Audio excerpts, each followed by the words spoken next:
We were ready, willing and able to defend him. And not only that, bring out to the public and insist in cameras in the courtroom so that the entire nation and world could see such a shameful act of discrimination. That's attorney Jose Baez speaking on Friday after the decision by the state attorney's office to drop charges against Virgilio Aguilar Mendez, an 18-year-old migrant who was arrested last May in St. Augustine during an encounter with sheriff's deputies. Mendez, who doesn't speak English, was talking to his mother by phone outside the motel where he was staying that evening when a deputy found his presence on the sidewalk in front of the motel suspicious. The deputy proceeded to frisk Mendez, who resisted. Subsequently, with the assistance of 4 other deputies, Mendez was subdued and tased 6 times. Shortly after the altercation, the deputy involved, Michael Kunovich, passed away due to a heart attack. The medical examiner determined that the cause of death was natural, attributable to heart disease. Initially, Mendez was charged with resisting arrest and aggravated manslaughter. Baez said the state attorney's office took an objective approach to the case, but he had strong criticism towards the St. Johns County Sheriff's Office. I don't have such kind words for the sheriff, Sheriff Hardwick. I think some of the public statements that he's made and the culture that he has created at the St. John's Sheriff's Department are nothing less than shameful. And to make a claim that somehow Virgilio was going to utilize a knife when knowing full well that was an outright lie, and everyone should be ashamed of such a sheriff that would actually go so far as to issue a press conference and claim that violence against police officers is somehow not going to be tolerated by individuals such as Virgilio Aguilar. I think it's nothing less of shameful.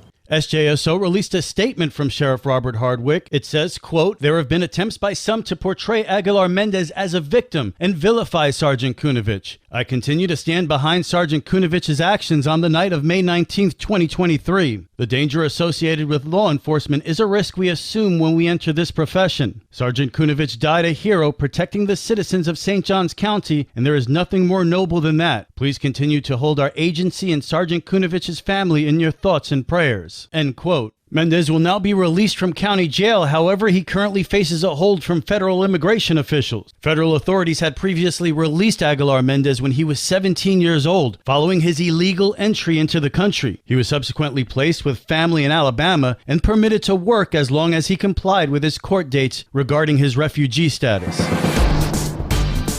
This local news is a service of your hometown Toyota dealer, Beaver Toyota US 1 St. Augustine, here to wow you.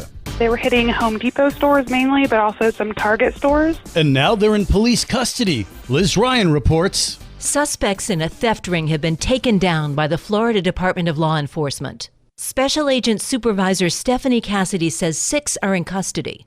Robert Bryant, Kimberly Thompson from Kingsland, Georgia. They were the 2 that were charged with racketeering, as well as the theft counts. And Brian Lee Wallace, Christopher Neal Coates, Mary Lynn Corwin, and Ryan Lee Mullis were also taken into custody, and they basically assisted the 2 main people heading the ring.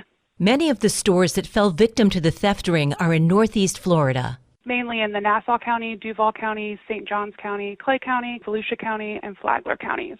These thieves were busy. They committed about 72 separate thefts across those counties over 18 months, and it totaled to almost $90,000. You like to think most people using self-checkout are honest. These 6 took advantage of that system. So they would go up there with their bag of items, scan all their items, and then put them in the buggy. They would put a type of credit card in to the machine, but it would have insufficient funds on there. So it would appear as though some of it was paid for, maybe $1 or so, and then they would be asked to pick how they would want their receipt, whether it was email or printed or both. So when that screen pops up, it kind of blocks the screen to show how much they still owe. At that point, they would exit the store so the employee would not see that there was still an amount to be paid for on the screen.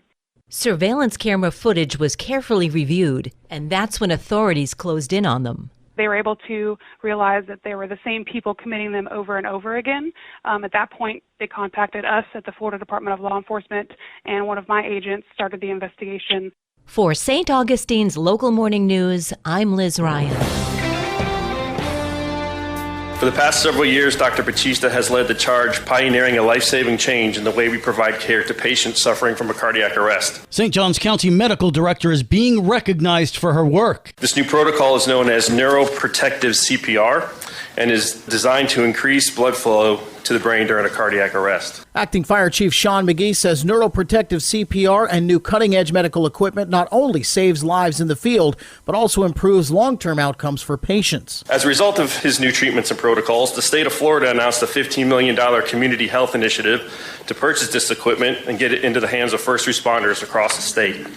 Dr. Batista's research in this area of pre-hospital medicine has led to a direct benefit to the community we serve. Dr. Batista was recently featured in one of the world's leading medical journals, and he presented his paper at a recent conference in Phoenix. Dr. Batista has always been at the forefront when it comes to advocating for new and innovative pre-hospital medical treatments.